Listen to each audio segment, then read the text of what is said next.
Hello everyone, स्वागत है आप सभी लोगों का कल्याण इंस्टीट्यूट यूट्यूब चैनल पे। आज हम इस वीडियो के माध्यम से बैंक रेट यानी कि बैंक दर को समझेंगे कि ये बैंक दर क्या होती है, किस तरह से होती है और इसे कौन निर्धारित करता है। इसको हम आज की इस छोटी सी वीडियो के अंतर्गत जानने और समझने का प्रयास करेंगे। तो चलिए समझते हैं कि जो ये बैंक रेट है ये क्या होती है। बैंक रेट यानी कि बैंक दर, जिस दर पर आरबीआई वाणिज्यिक बैंकों को ऋण देता है उसे हम क्या कहते हैं, बैंक रेट यानी कि बैंक दर कहते हैं।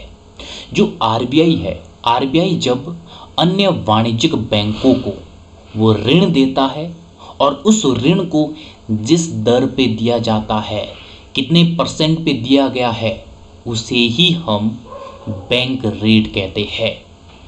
जो आरबीआई है, आरबीआई सेंट्रल बैंक होता है और ये जो वाणिज्यिक बैंक है, वाणिज्यिक बैंकों के साथ हमारा प्रत्यक्ष संबंध होता है। हम अपनी बचतों को इन वाणिज्यिक बैंकों पे जमा रखते हैं और जब जरूरत पड़ती है तो इन्हीं बैंकों से हम लोन भी लेते हैं। तो इस तरह से ये जो वाणिज्यिक बैंक है, वाणिज्यिक बैंकों के साथ हमारा प्रत्यक्ष संबंध होता है। और बैंक रेट में क्या होता है, बैंक रेट में ये होता है जिस दर पर आरबीआई इन वाणिज्यिक बैंकों को ऋण देती है उसे ही बैंक रेट यानी कि बैंक दर कहा जाता है। जो ये वाणिज्यिक बैंक है जिनके साथ हमारा प्रत्यक्ष संबंध है, जब इन्हें पैसों की ज़रूरत पड़ती है तो ये आरबीआई से पैसा उधार लेते हैं और जब आरबीआई इन्हें उधार में पैसा देते हैं और किस रेट पे दिया जा रहा है, किस ब्याज दर पर दिया जा रहा है, उसे ही हम बैंक रेट कहते हैं।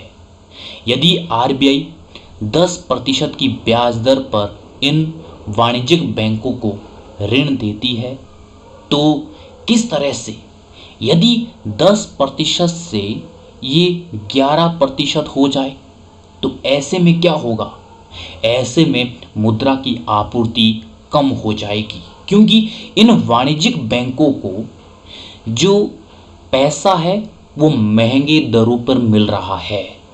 जब वाणिज्यिक बैंकों को ही महंगी दरों पर पैसा मिलेगा तो स्वाभाविक है जो जनता है, जो पब्लिक है, उनको भी महंगा मिलेगा। तो ऐसे में लोग लोन नहीं लेंगे। जब लोन नहीं लेंगे तो मुद्रा की आपूर्ति कम हो जाएगी। और यदि ऐसा हो, आरबीआई 10% की जगह वो 5% पर इन वाणिज्यिक बैंकों को लोन दे तो ऐसे में क्या होगा, पब्लिक अधिक मात्रा में वाणिज्यिक बैंकों से लोन लेंगे और ऐसे में जो मुद्रा की आपूर्ति है वो बढ़ जाएगी, क्योंकि अब जो पैसा है वो सस्ती दरों पे मिल रहा है, यानी कि लोन कम दरों पे मिल रहा है।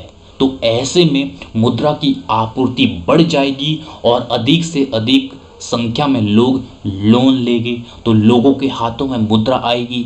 तो ऐसे में मुद्रा की आपूर्ति बढ़ जाएगी यदि आरबीआई जो बैंक रेट है उसको कम कर दे। यानी कि जब बैंक दर बढ़ती है तो ऐसे में मुद्रा आपूर्ति कम हो जाती है।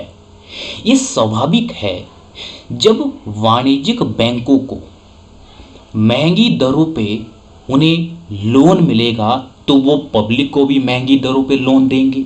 तो ऐसे में मुद्रा की आपूर्ति कम हो जाती है।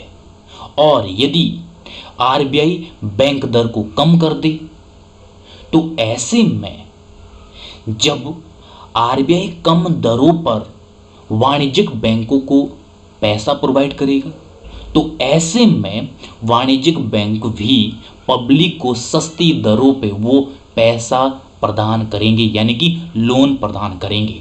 तो ऐसे में अधिक से अधिक लोग लोन लेंगे और उनके हाथों में पैसा आएगा, जिससे कि मुद्रा की आपूर्ति बढ़ जाती है। तो इस तरह से ये बैंक रेट होता है।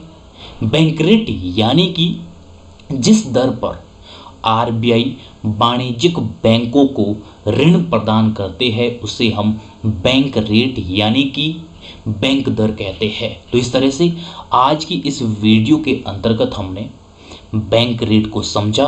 तो मुझे उम्मीद है कि आपके लिए जो ये आज की वीडियो है ये वीडियो काफ़ी उपयोगी रही होगी और आप सभी लोगों का बहुत बहुत शुक्रिया।